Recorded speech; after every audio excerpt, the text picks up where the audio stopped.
Hello, Galaxy. I'm Chris Pirillo. You've tuned in to another live edition of the Locker Room Daily Report, or TLDR for short.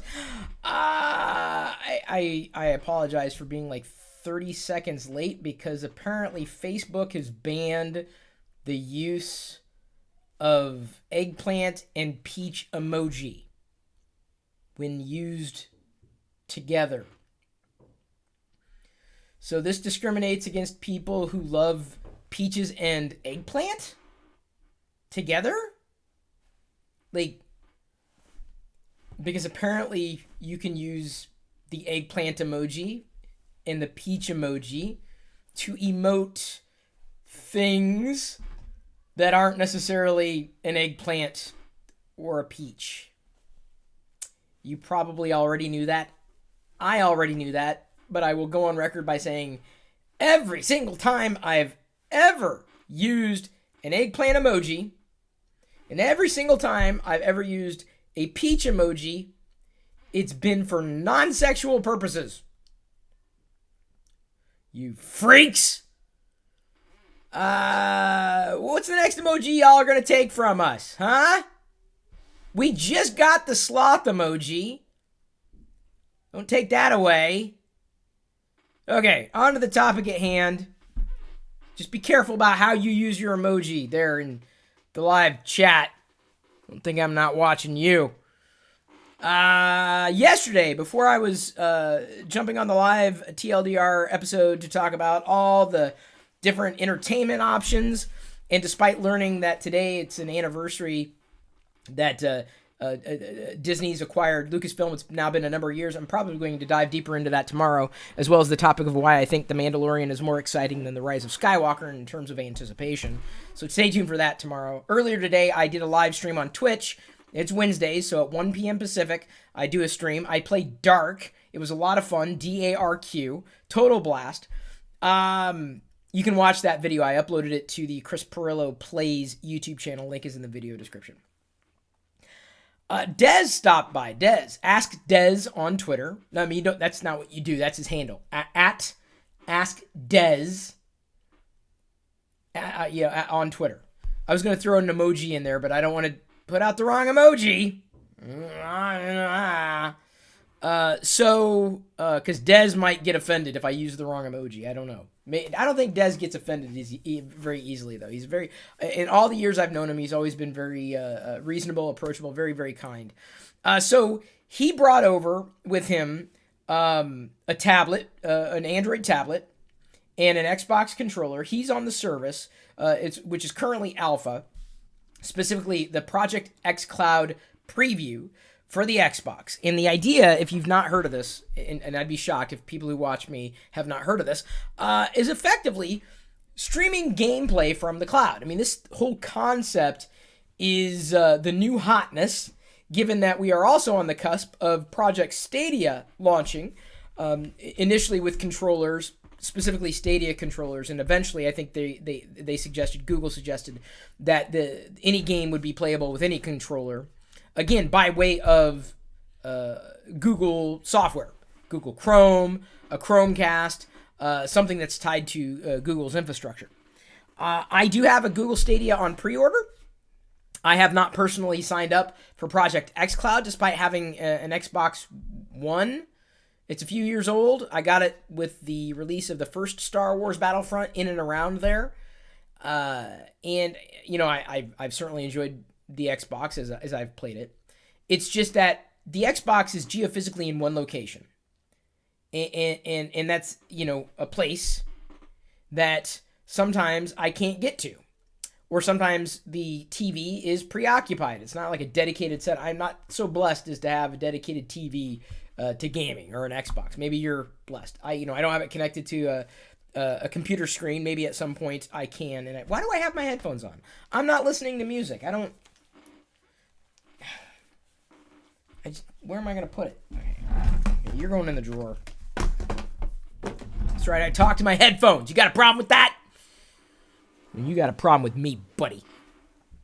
So the idea is that with xCloud, you can stream a certain set of titles, and I assume that the library is going to expand over time up and until the point where they have every game available on Xbox streamable. you can stream any Xbox game that you have access to, whether through a subscription or you've purchased or what have you. You can stream it to a compatible screen. Right now, this beta or alpha is open specifically to Android devices and to current Xbox users who have specifically signed on. So I was like, all right. I was a little incredulous at first, but I'll give it a shot. I got my Stadia on pre-order. I saw it at GDC earlier this year. Stadia, that is. So I picked up the controller, and this is not. This is a total reenactment. I'm dressed in my. It's not a Civil War reenactment. It's not a Star Wars reenactment. It's a reenactment of me holding on to the Xbox controller like this. That's pretty much what I was doing, right? And he tapped a couple things on the screen, pulled up a game, never saw it before, never played it before. You could probably tell me what the game was. We were dropped into a sewer, and like zombies were coming at us, like screaming, Rah! And he switched a weapon, and it was like a machine gun, blah, blah, blah, blah, blah, blah, blah. I don't know. As far as I'm concerned, like all the first-person shooters are that. It's like, oh, okay, they all kind of start looking the same to me. So anyway, pick up the controller and, was rather, immersed enough that I stopped thinking that this was a game that I was streaming by way of the internet. And he was connected by way of his network connection, not my local network connection. The only thing that I think needs a massive amount of work, the graphics were fine, the sound was fine, although I don't think I would be able to live. I would have to put on headphones because like a tablet speaker setup, not good. Either way, I wanted to see kind of the technical demo. I wanted to see, I wanted to try it. The analog sticks are a big problem right now. Huge problem. It's beta. It's so early. It's not even, really worth talking about, apart from talking about this, kind of being a utopian future for people like me. As a software enthusiast, as someone who strives to minimize hardware, I was, really enchanted with the prospect that this was even a possibility. Because I don't want to be tied to a physical Xbox. I just don't. I want to be able to pick up an Xbox controller and go, I want to play the game right here. That's the idea behind Stadia, right? Stream it through, I think it's Google Chrome or Chromebook, or they're going to have the list of things that it's compatible with at some point in the near future if they haven't already. I haven't looked too deeply into it. I just knew enough. I'm like, yeah, I'm interested. xCloud stuff, yeah, I'm interested. Even this Intel PC here, because, I'm sitting in front of my little Nook, that's spelled NUC. Intel makes this, it's basically like, it's a series of technologies that anybody could use, especially if you're, wanting to try smaller PCs that are also very powerful. And that's my use for what a Nook is for me. So, very, very tiny, small footprint, but it's powerful enough for me in the things that I might do on a regular basis. To me, I just soon have like a Thunderbolt cable, Intel Thunderbolt, for the win! Not just saying that because I got a Thunderbolt bag over. You're going to make me go get it, aren't you? Fine. I'm going to be demonstrating some Intel Thunderbolt stuff at some point in the near future. So, I got the Intel Thunderbolt bag. Certified Europe. I just as soon have an Intel Thunderbolt cable connected to like monitors or whatever, or even going wirelessly to the monitors. I don't care where it is elsewhere on the planet. I don't care. I need the power, right? I need it to be faster, right? We're going to need processing power, absolutely. GPU, CPU, and the like. And despite there being this massive issue of like I would move the controller this way and then like a second later it would move, that lag was enough to like it would drive me nuts if not addressed. Can they address it? Yes. Will they? Most likely, because there's no way they could go to a public launch with that kind of discrepancy between motion and actual reaction. Didn't spend too long playing it. I kind of was like, okay, let me kill a couple of zombies. Yeah, okay, that's nice. All right, I'm gonna do that. Okay, first of all, I know, John, thank you for showing up. I've already talked AirPods, about the AirPods already. I really don't want to get into it. Suffice it to say, the only thing I want stuck in my ears is my own earwax. That's all I want. It's period. And there's my thoughts on the matter. That's all I'm gonna say. Lowcast is opening service in Seattle. I have no idea what that is. Shows you how far behind I am. Thoughts on Apple Arcade? Yeah, I shared them yesterday. Feel free to watch TLDR yesterday. That to me is kind of in the same arena of what we're talking about. The idea that you can, instead of having a physical copy of a game, being able to access it anywhere, through any screen. Now I don't know if Microsoft has an attachment for a phone in an official capacity. I think there are attachments available. I'm pretty sure there are. And I've seen 3D printed ones available for like what I need for my Switch and the Nintendo Pro controller for the Switch. Like I need like a clamp that basically, holds on to it. So the idea of being able to play a game that I have rights to play anywhere, it's compelling. It's my kind of system. And so, I was, in a word, very interested. And I realize it's a little cautious because, like I said, it's not perfect, but you could not have convinced me that the game was not running locally. Apart from the lag on the controller, couldn't have convinced me. On a tablet, high resolution tablet, didn't sound amazing, but it wasn't I knew that was going to happen, but it looked like the game was locally downloaded. That's what it looked like. According to Des, this kind of service is very data intensive. Doesn't surprise me. And this gets me that much more excited for Stadia, which I do have on pre-order. I had or have the secondary YouTube channel, Chris Pirillo Plays. That's the handle there, youtube.com/Chris Pirillo Plays. That's pretty much now dedicated to gaming, and it's my inclination to, once I have Stadia, to stream those games into that channel. And I can stream from this PC no problem. I do it, I'm doing it right now. I'm streaming from my Intel PC right to you. But the idea of having all that work with the game and everything's it's set up specifically for like YouTube gaming and it's all integrated in that sense. I'm like, man, that is a compelling argument. And if they make it clean and simple and straightforward, that to me is a big win for Stadia more than anything.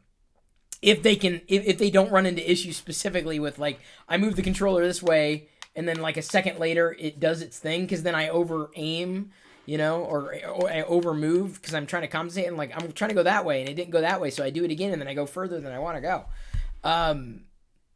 But it was as a technical demo, I was really impressed for what it is, and I think it's great that Microsoft is in the game. For all its reasons, and it's great that Google is in the game for all of its reasons. I don't think there is a clear winner at this point. Obviously, neither one of them is necessarily ready for prime time. Stadia will be fascinating, I think. I would like to see more Apple Arcade games on Stadia than are currently listed. And I would also like to see, as I've mentioned before, Apple in iOS 14, the number one feature I want in iOS 14, forget the iPhone. I don't care about the iPhone right now because those are just rumors. The thing that I want is game streaming integration. Like, that would be killer. Baking that in to the OS, I think is it's overdue. And if Apple doesn't do it with iOS or macOS, Microsoft's done it. I mean, they got the game bar, which goes a little way. People are using their own streaming stuff, right? But the game bar goes a long way, and it continues to. They just added frame rate support to the game bar, too, the other day, which was very helpful for me.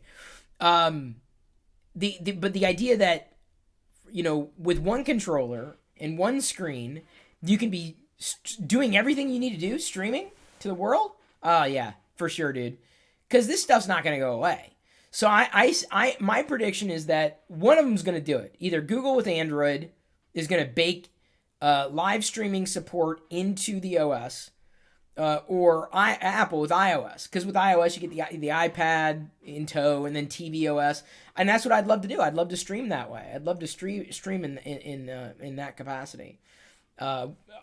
It's a very distant wish, but that's the thing that's most titillating to me about what Stadia purports to be.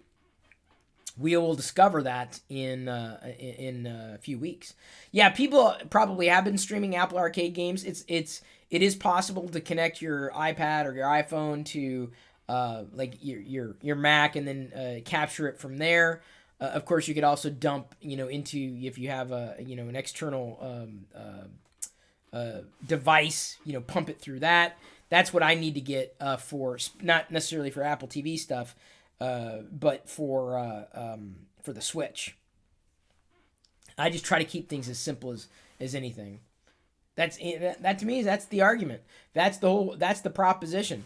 I just need a controller and a screen. That's it. I don't want the extraneous hardware. Just the controller and a screen. That's what Project xCloud is. That's effectively what Stadia is. And that to me is, I'm not going to say the future of gaming, but I think that is a very interesting thing for me. Absolutely, for sure.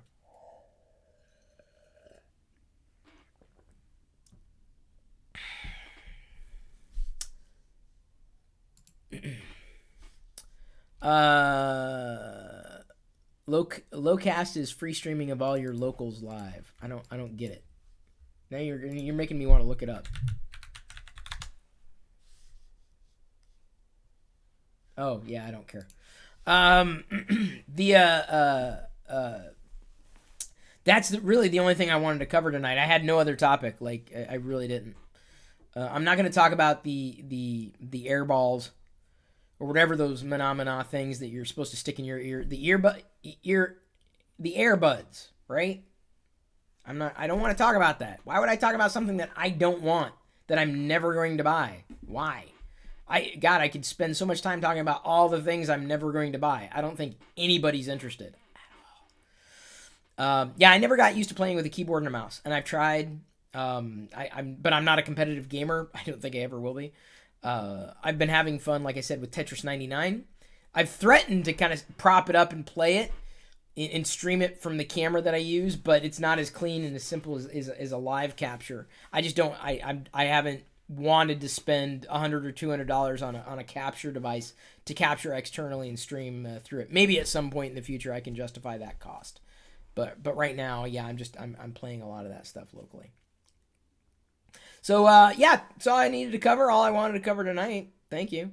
I don't really see any other questions that are really kind of on topic. Now that we have a topic, but I even asked in Discord. I said, "Hey, you guys, what should I talk about tonight?"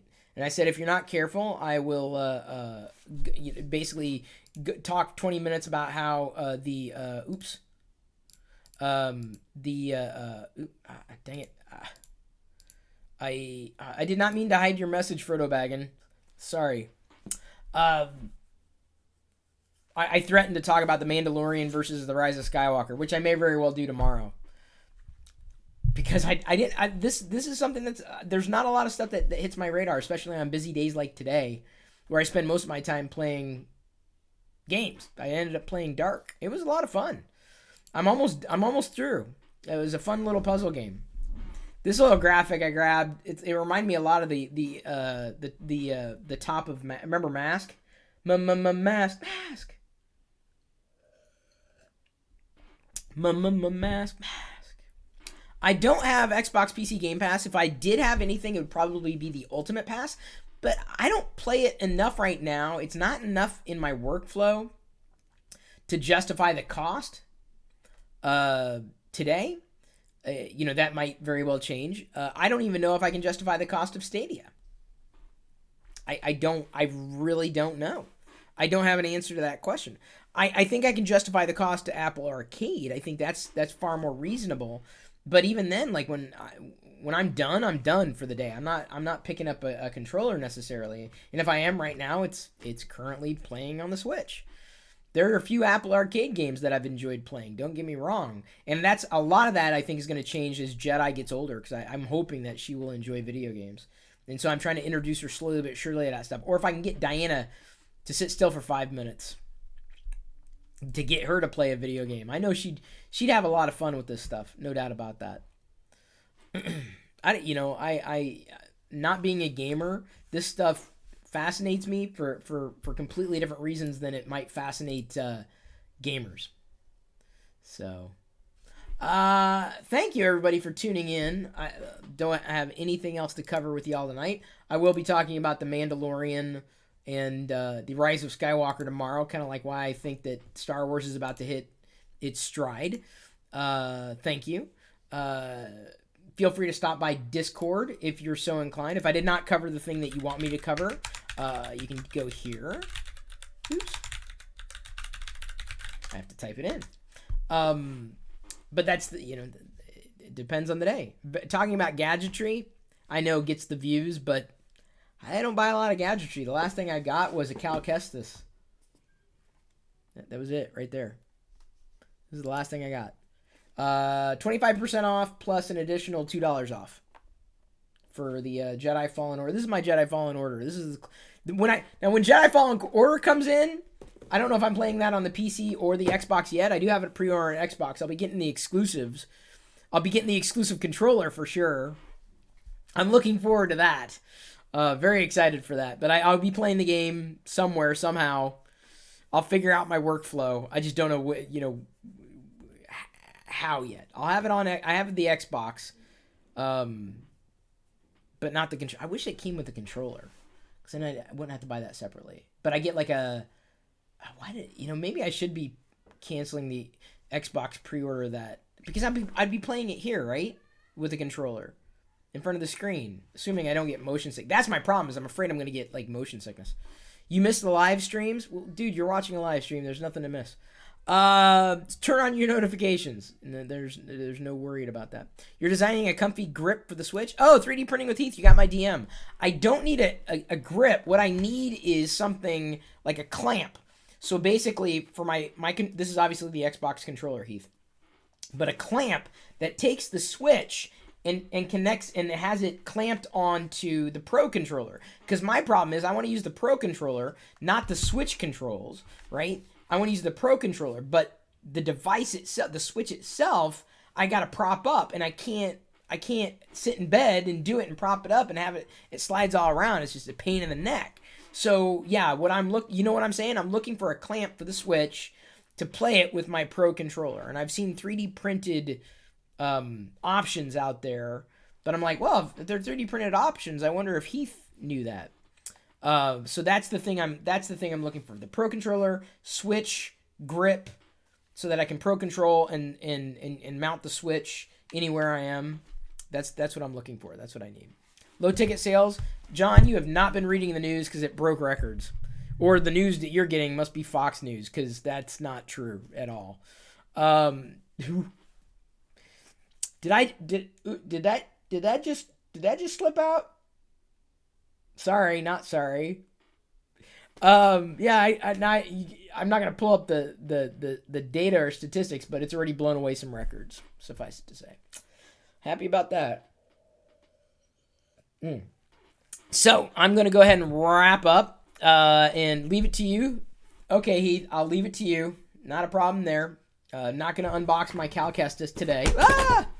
Well, now I really have to unbox it because I've damaged the box. Oh no! I may wait until I'm actually playing the game. I don't know. I don't know when I'm gonna open him though. That's a threat. It's right here. It's gonna happen. Just don't know when. Thank you everybody for tuning in. I love you. I appreciate you. And at this point, I'm going to leave you to your own devices. I'll see you in Discord, and may the Force be with you always.